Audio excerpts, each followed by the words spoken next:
Bonjour à tous.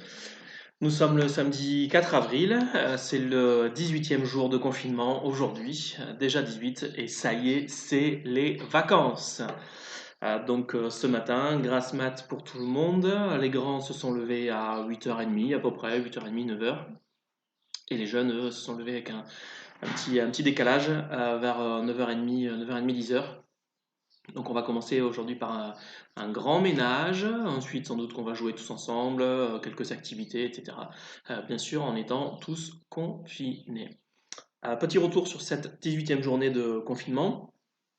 Donc hier, c'était le dernier rush pour les enfants, les derniers cours en ligne, les devoirs à rendre, etc.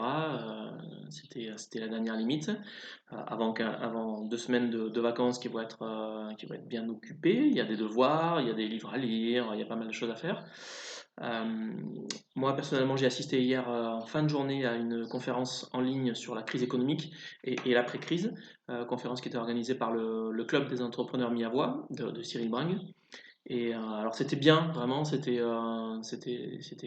chouette. Je pense que c'était nécessaire. Les élus étaient présents et les responsables institutionnels aussi, des entrepreneurs locaux, des industriels, commerçants, du monde du bâtiment, du BTP, etc. Donc c'était nécessaire, je pense.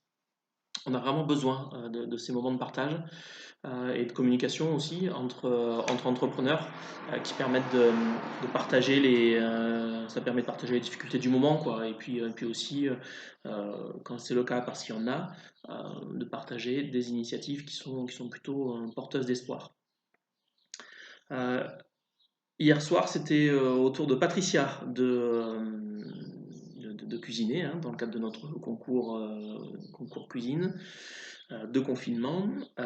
Donc cette semaine, je vous rappelle que c'est la thématique des pâtes, la pasta. Et donc comme hier c'était vendredi, qu'en plus on est en plein carême et qu'on est à la veille de notre entrée en semaine sainte, donc hier forcément pas de viande.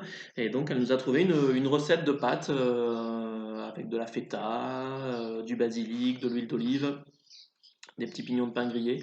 Et c'était très simple, mais c'était vraiment très bon. Et à l'origine, elle voulait nous cuisiner des conquilles. Alors, c'est des petites pâtes, des sortes de pâtes à farcir, farcies d'ailleurs, qui sont un peu en forme de coquillage. Mais en fait, on n'a pas trouvé ça à Mio, bien qu'on ait cherché. Mais bon, voilà. Donc, elle s'est rabattue sur des pâtes, donc c'était des spaghettis. Et c'était très très bon. Simple, mais bon. Alors, ce matin, nous, on a assisté à une très belle visiomesse des scouts, avec les Scouts et Guides de France. Donc, c'était en direct sur YouTube. Donc, on avait tous mis nos foulards, voilà, les foulards du groupe de Mio. On avait tous mis nos foulards et tous les groupes de scouts de tout le territoire, globalement du nord de l'Occitanie. Donc, c'est Tarn, Quercy, Rouergue. Donc, l'Aveyron, le Cantal, le Lot, le Tarn-et-Garonne, le Tarn, la Haute-Garonne, etc. Donc on s'était tous regroupés, tous ceux qui le voulaient, tous ceux qui le pouvaient. Et donc c'était très vivifiant. Enfin, moi j'ai trouvé ça, on a tous trouvé ça bien, tous les quatre. En tout cas, on se sent moins seul malgré le confinement quand on sait qu'on prie tous ensemble, tous les uns pour les autres et pour le monde aussi. Et voilà, donc voilà pour aujourd'hui, pour ce 18e jour de confinement. Je sais que c'est long, et on le vit aussi. Et je sais, parce qu'on constate, on le voit avec les gens qui passent dans le quartier, on voit qu'il y a du relâchement. En plus, c'est les vacances, mais s'il vous plaît, soyez raisonnables, soyons tous raisonnables, soyons responsables. Ça n'est qu'en restant chez nous qu'on sauvera des vies. Notre éloignement est une nécessité, mais c'est surtout un geste de survie. Donc, s'il vous plaît, ne partez pas en vacances, restez chez vous, prenez soin de vous, et comme ça, vous prendrez soin de nous. Merci à tous, et à demain. Ciao.